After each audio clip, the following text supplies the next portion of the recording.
দেখো আমার ব্যাটার মতো কিন্তু কোনো ছেলে পাবা না, ঠিক আছে? আচ্ছা, এই যে গেল যে কোনো সময় বসে থাকে না, সব সময় কাজে থাকে, যে কোনো একটা কাজ।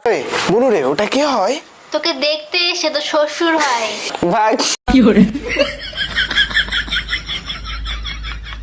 এই বাড়ি ঘরগুলো কে করলো? সব আমার ব্যাটাই করেছে, নিজে খাটে, আমার এক পয়সা নাই, সব ওই করেছে। শোনো, একদম খাঁটি সোনা সোনা আমার বেটা।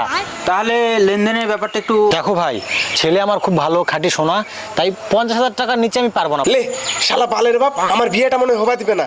50,000 টাকা যাচ্ছে না, আটকাতে হবে। না কেন ভালো বাবা কি বলছো?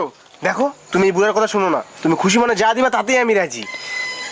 কি করবো আমি আর, বেটা যখন রাজি, ঠিক আছে না, আমিও রাজি। আচ্ছা আচ্ছা আচ্ছা, তাহলে দিন তারিখটা ঠিক করো। সামনের মাসের দিকে। না না, শুভ কাজে দেরি করতে নাই, যা করবো আজকেই করো, আমি আজকেই রাজি।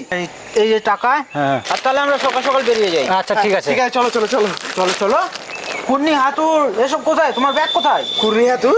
হ্যাঁ, কোন হাতে নিয়ে যাবি না, নাহলে ওখানে কাজ করবি কি করে? তোকে তো দাদন নিয়ে যাচ্ছে রাজমিস্ত্রি কাজ করানোর জন্য। दिल टूट गया